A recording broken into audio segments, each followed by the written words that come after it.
Anima tu mundo. La producción digital en el mundo tiene un distintivo muy especial con el trabajo que se realiza en el campo de la animación. Así es, Alex. La Escuela Japonesa de Animación le ha dado la vuelta al orbe y gusta mucho al público juvenil. Oye, Shada, ¿y sabes en México qué sucede en el terreno creativo? Sí, Alex, también tenemos talento creador que ha logrado posicionarse en el mundo digital. Pues, ¿qué te parece si abrimos nuestro programa de hoy con un buen bocado de animación nacional? Perfecto, quédense con nosotros. Esto es Saberes Digitales.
Hoy los saberes digitales están espectaculares. La secuencia de animación que te estamos compartiendo forma parte de la carpeta de animación de Fernando Campos y de su equipo. Es el trabajo de animadores mexicanos que están muy atentos de lo que a ti te gusta. Estoy seguro que deseas disfrutar más de estas animaciones. Veamos.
¿Animación 2D o 3D? ¿Cuál es tu preferida? Si te agradan los efectos visuales de las películas y te has preguntado cómo se hacen, pon atención a lo que sigue porque nos vamos detrás de la pantalla para conocer el mágico mundo del trucaje producido con tecnología digital. Disfrutemos de la función que nos regala la animación mexicana.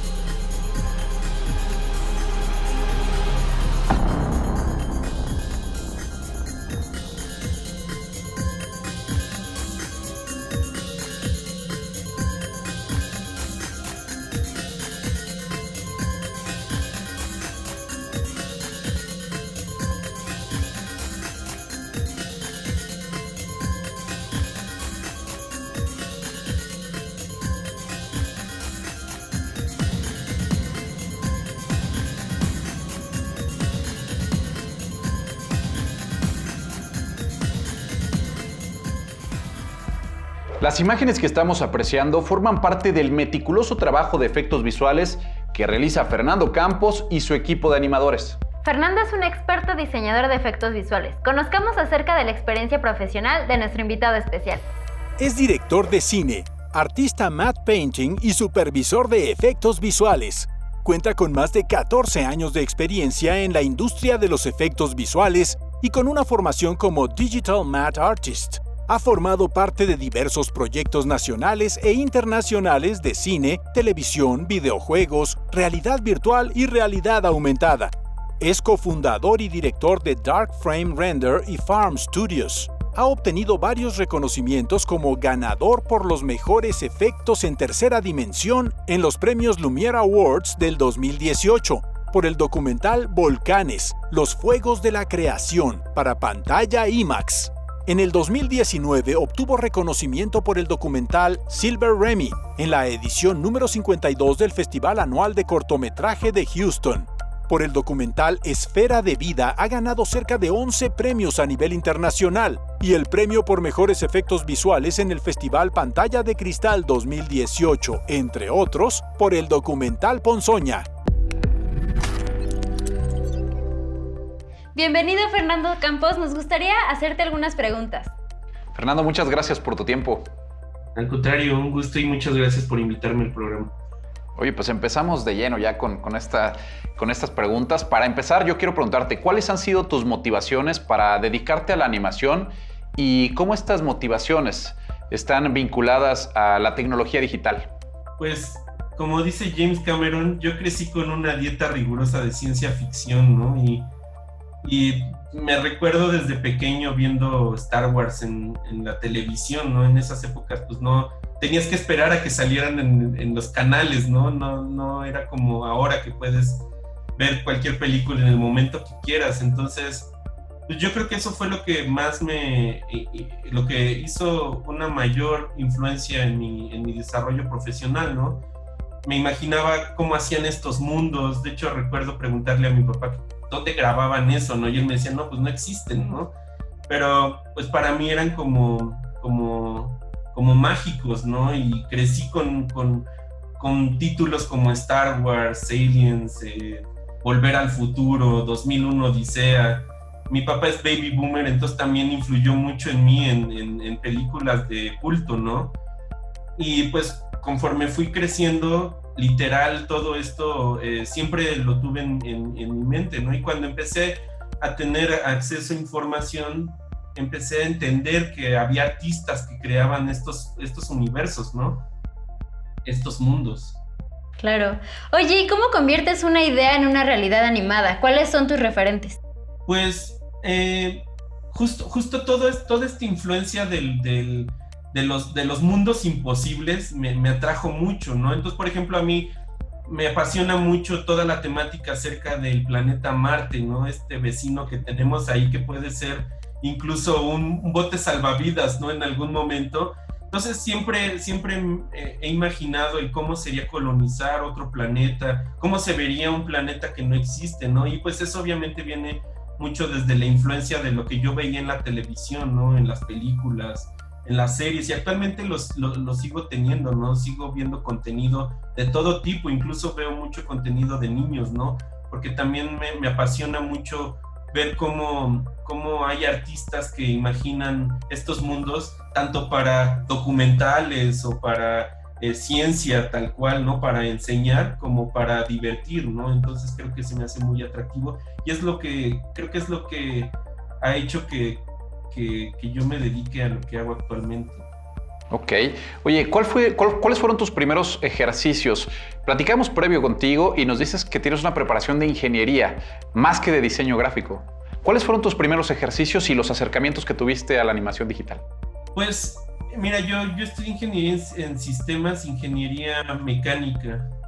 Y de hecho, aunque son dos ingenierías que tal vez no tendrían que tener mucho en lo que yo hago, me sirvieron mucho porque pues ahí aprendí de estructuras, ¿no? De motores, de turbinas, de mecánica como tal, y mucho de eso lo aplico actualmente, ¿no? Por ejemplo, mi especialidad es environment artist, ¿no? Yo hago environments para las películas, para las series. Entonces, yo creo, de repente, mi trabajo es crear estructuras, edificios, construcciones que no existen, ¿no? Naves, y mucho de lo que estudié ingenieril me ha servido para todo esto. Y creo que esa fue la manera en la que fui permeando, ¿no? Muchos trabajos que tenía que hacer en mi carrera los enfocaba como a la parte artística, ¿no? Y eso me atrajo mucho. Tuve después la oportunidad de trabajar en una primer película haciendo efectos visuales y de ahí ya me arranqué derechito, ¿no? Pero pues nunca dejé de dibujar, nunca dejé de crear cosas. Perfecto. Oye, ¿qué artistas nacionales o del extranjero marcaron una influencia decisiva en tu trabajo y por qué? Pues digo, uno de los principales es Dylan Cole, es uno de los matte painters que hizo, por ejemplo, todos los environments para El Señor de los Anillos. Y él en específico es uno de los artistas que más he tenido como influencia de su trabajo, porque él era artista plástico, ¿no? Él pintaba en óleo y un buen día lo invitan a un curso en digital y él llega y dice, ¿dónde está el óleo? Y pues no eran computadoras, ¿no? Entonces creo que es ese bagaje de tener toda esta formación artística fundamentada, lo hizo un buen artista. Entonces yo me dediqué mucho a aprender todo el fundamento para poderme volver artista digital. Ese es del extranjero, ¿no? Dussault también es otro artista que me apasiona mucho, y mexicano. Actualmente uno de los artistas más reconocidos mundialmente es mi socio, que se llama Jaime Jasso, y él es mexicano, y pues él ha sido uno de los artistas que también me ha formado, ¿no? Y al cual le agradezco mucho todo lo que he aprendido de él, ¿no? Muy bien, está padrísimo esto que nos estás contando. Queremos que te quedes con nosotros, por favor, para seguir aprendiendo mucho más de las técnicas que nos vas a compartir, pero después de esto. Si pienso en animación, lo primero que se me viene a la mente son series o películas de ficción o ciencia ficción. Sí, la cantidad de producción hoy en día te dan toda la razón, Shada. El punto es que precisamente el trabajo de Fernando Campos nos muestra que existen otros horizontes para la animación y los efectos especiales. Incluso la creatividad de nuestro amigo Fernando se ha explayado hacia un universo biológico y uno molecular. Alex, Fernando, ¿les parece si vemos un ejemplo en la siguiente secuencia documental?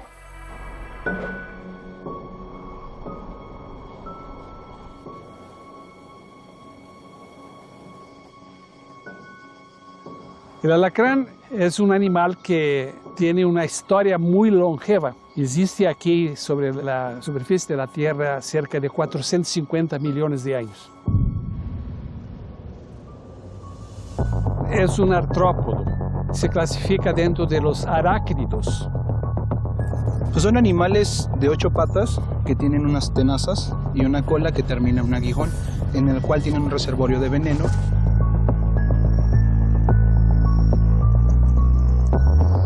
Ellos se van a alimentar de todo tipo de artrópodos, no solamente de un animal en específico, por lo tanto nos ayuda en el ecosistema.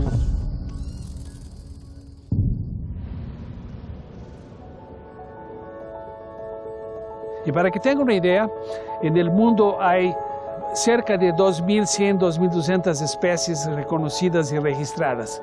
Por lo tanto, México tiene cerca de 12% de la biodiversidad global de esos animales, de esos artrópodos.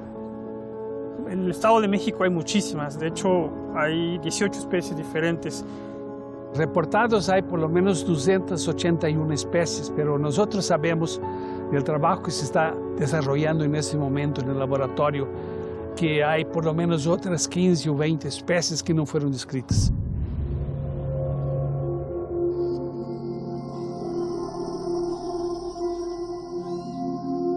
Tenemos un permiso de Semarnat para poder obtener esos animales, y obtenemos el veneno y hacemos nuestros estudios.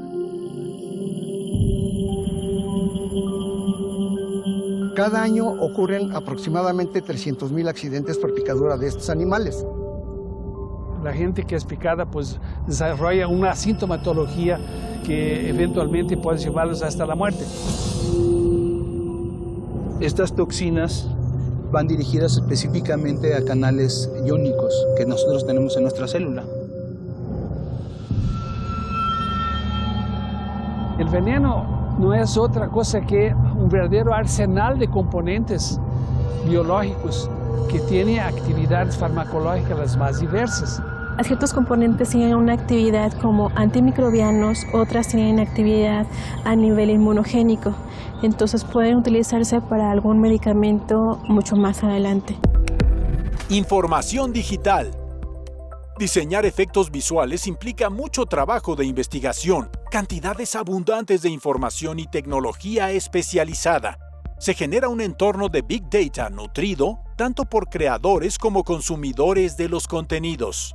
Nos referimos al Big Data cuando hablamos del manejo de grandes cantidades de datos y a la capacidad de trabajar con ellos utilizando tecnologías específicas para almacenarlos o distribuirlos. Después de esta información digital, ¿qué les parece si continuamos con nuestro talentoso amigo Fernando Campos?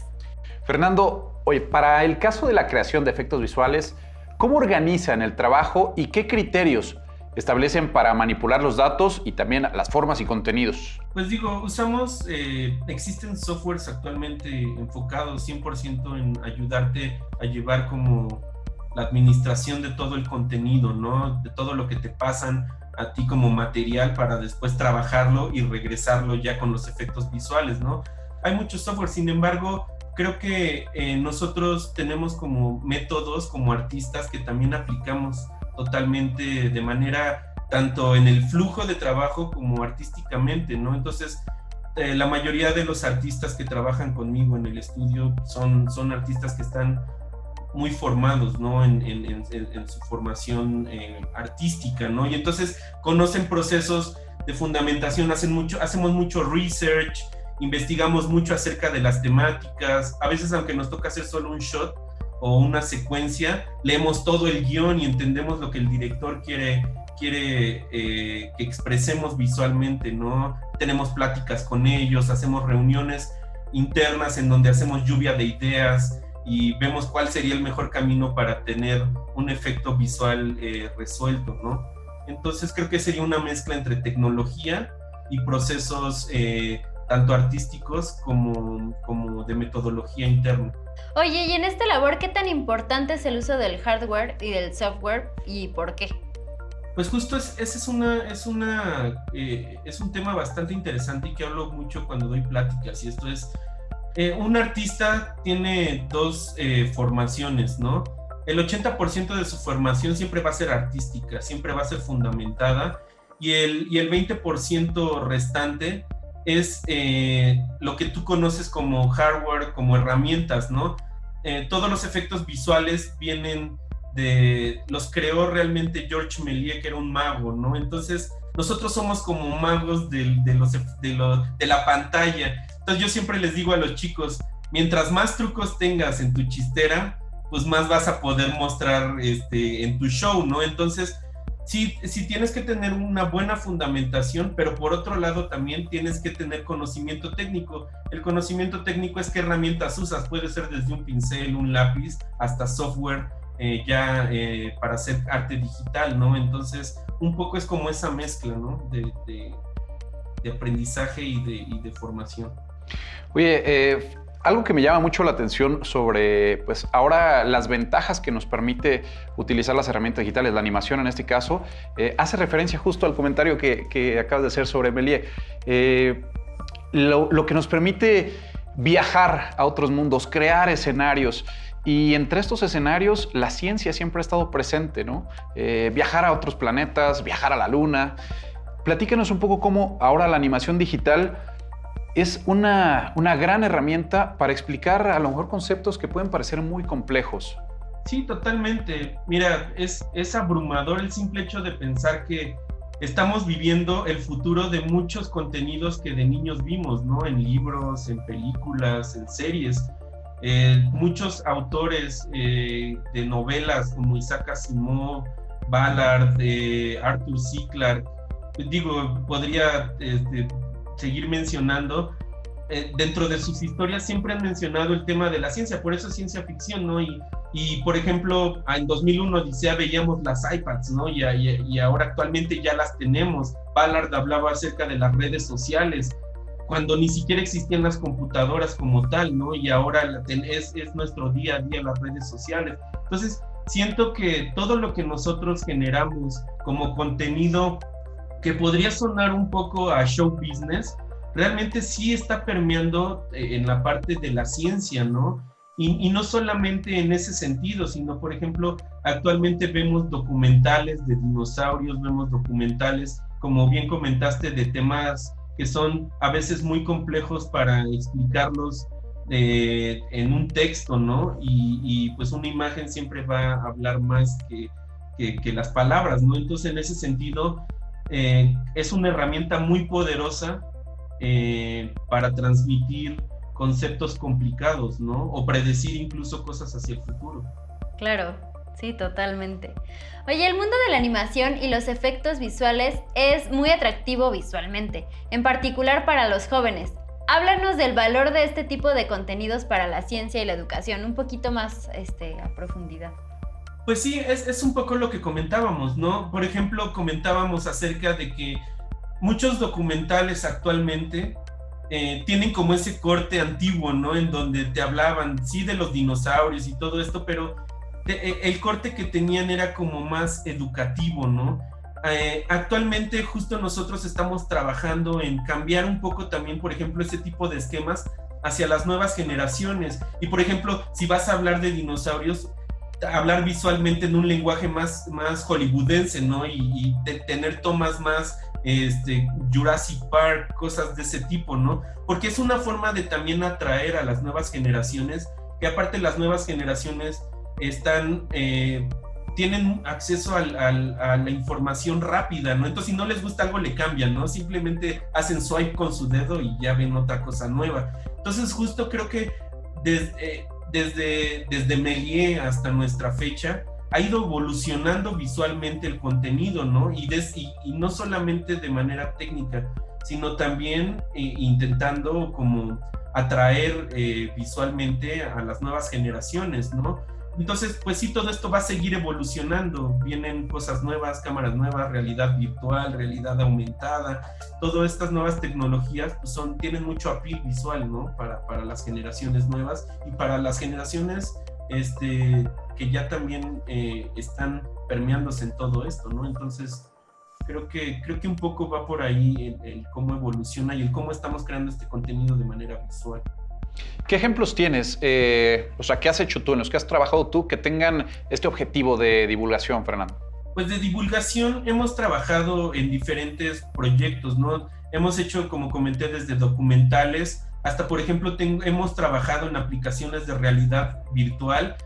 Por mencionarte alguna, grabamos en un quirófano en tiempo real una operación de cadera con una cámara 360 y después todo ese material lo metimos en un sistema de realidad virtual y un doctor o un pasante podía ir y acercarse a la mesa y tomar la trabécula y verla y ver qué nivel de osteoporosis tenía la persona a la que estaban operando, ver sus radiografías en un escenario totalmente virtual, ¿no? Interactivo 100%.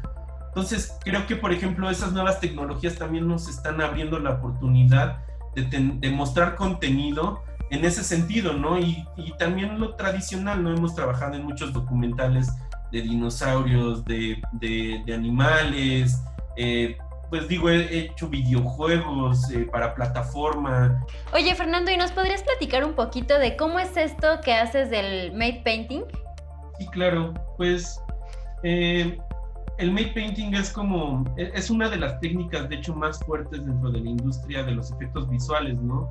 Esta técnica surge porque existía la necesidad de tener estos sets súper robustos, ¿no? Tener castillos y mundos que no existían. Y es bien interesante porque los primeros matte painters lo que hacían es que ponían un cristal frente a la cámara y pintaban sobre el cristal en óleo. Entonces completaban, por ejemplo, un edificio, o completaban una bóveda, o completaban un escenario de la naturaleza, y el cristal te daba la oportunidad de tener transparencia, entonces podías ver a la gente caminando y todo esto, y de ahí nació esta técnica, ¿no? Actualmente ya es digital y usamos softwares como Photoshop y ya software también en 3D para poder recrear estos mundos imposibles, ¿no? Entonces, a veces hacemos, por ejemplo, extensiones de set, en donde nos piden que nada más completemos una parte de lo que grabaron, porque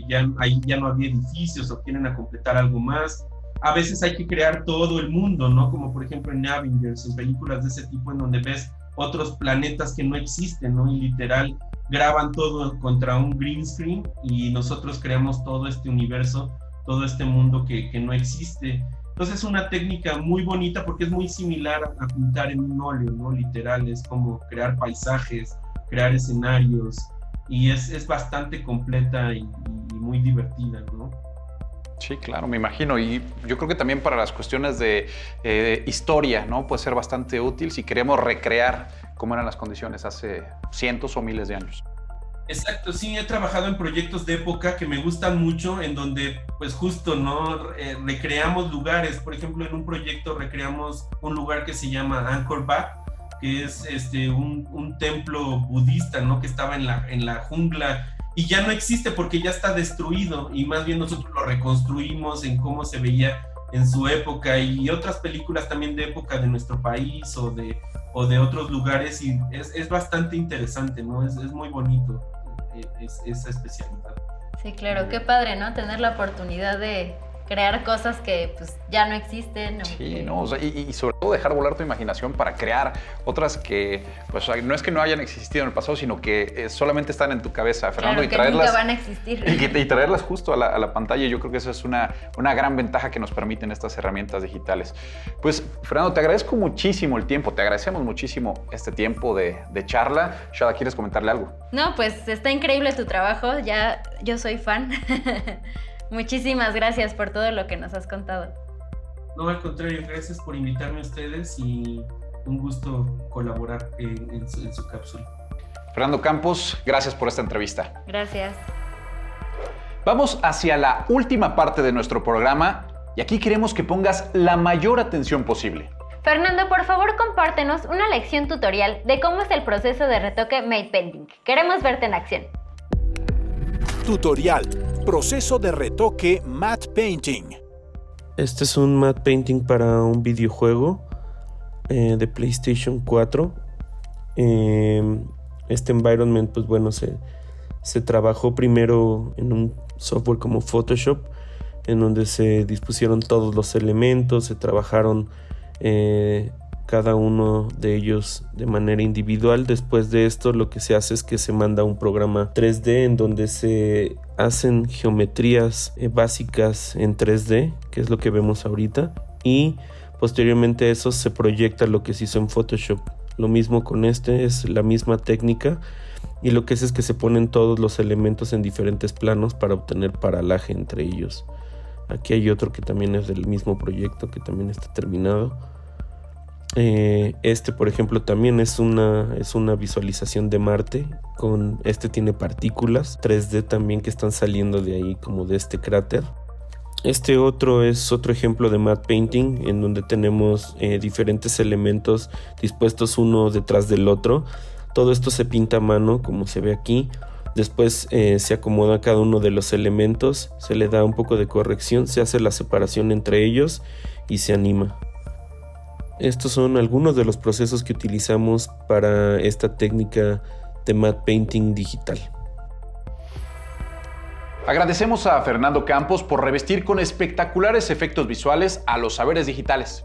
Cuéntenos acerca de cuáles son sus efectos visuales preferidos. Nos encantaría conocer sus gustos y opiniones a través de nuestras redes sociales. Y para prolongar el placer de contemplar la magia de los trucos, nos despedimos con este fabuloso homenaje. ¡Hasta la próxima!